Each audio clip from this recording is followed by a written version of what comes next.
Hello friends, पुन्हा एकदा स्वागत आहे तुमचं माझ्या यूट्यूब चॅनलवर. तर फ्रेंड्स, मी आज तुम्हाला तवा मासे रेसिपी शेअर करणार आहे. तर चला बघूया इथं मी काय काय घेतलेलं आहे. तर आता इथं एक प्लेट घ्यायची आहे आणि इथं एक सिक्रेट मसाला आपल्याला तयार करायचा आहे.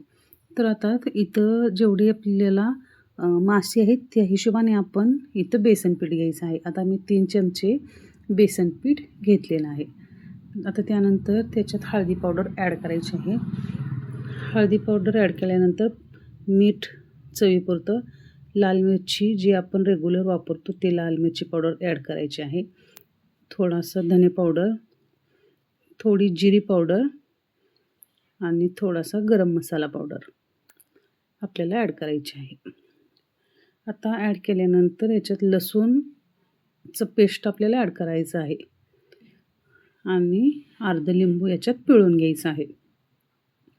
आता लिंबू पिळून झाल्यानंतर आपल्याला पाणी टाकून याचं फाईन पेस्ट असं बनवून घ्यायचं आहे.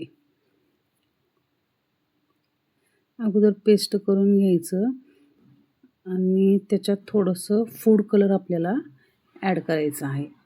तर तुम्ही बघू शकता या पद्धतीने पेस्ट केलेलं आहे आणि फूड कलर थोडंसं ॲड केलेलं आहे, कारण की फूड कलरने खूप छान असा माशाला कलर येईल त्यामुळे.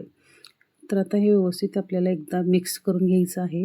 आता हे मिक्स झालेलं आहे, तर मासे घ्यायचे आणि एक एक घेऊन असे या पद्धतीने या बेसनमध्ये कोट करून घ्यायचे आहेत. तर तुम्ही बघू शकता या पद्धतीने मी मासे असे कोट करून घेतलेले आहेत. आता सगळेच मासे अशा पद्धतीने आपल्याला करून घ्यायचे आहेत. तर फ्रेंड्स, फायनली सगळे मासे मी अशा पद्धतीने कोट करून घेतलेले आहेत. तर तुम्ही बघू शकता. आता हे कोट होऊन झालेले आहेत, तर गॅसवर आपल्याला तवा ॲड करायचा आहे आणि तवा आपल्याला गरम करून घ्यायचा आहे व्यवस्थित. आता गरम झाल्यानंतर त्याच्यात एक माप तेल ॲड करायचं आहे आणि हळूहळू करून मासे आपल्याला सोडायचे आहेत. आता मासे सोडण्याच्या अगोदर कढीपत्ता आपल्याला ॲड करायचा आहे. कढीपत्त्याने खूप छान असा फ्लेवर येतो. आता एक एक करून मासे आपल्याला याच्यात ॲड करायचे आहेत तेलात.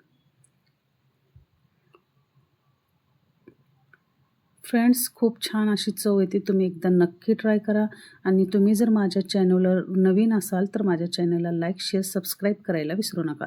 तर फ्रेंड्स, असं पूर्ण मासे आपल्याला तव्यावर टाकल्यानंतर थोडं तेल वरनं आपल्याला ॲड करायचं आहे आणि व्यवस्थित याला आपल्याला हलवून घ्यायचं आहे.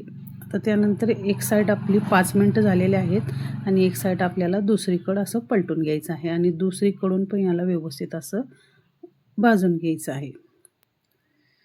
तर तुम्ही बघू शकता या पद्धतीने एकीकडून असं किती छान असा माशाला कलर आलेला आहे आणि दुसरीकडून पण या पद्धतीने मी भाजून घेतलेला आहे आलटून पलटून. तर तुम्ही बघू शकता किती छान असा कलर आलेला आहे आणि खायला खूपच यमी लागते.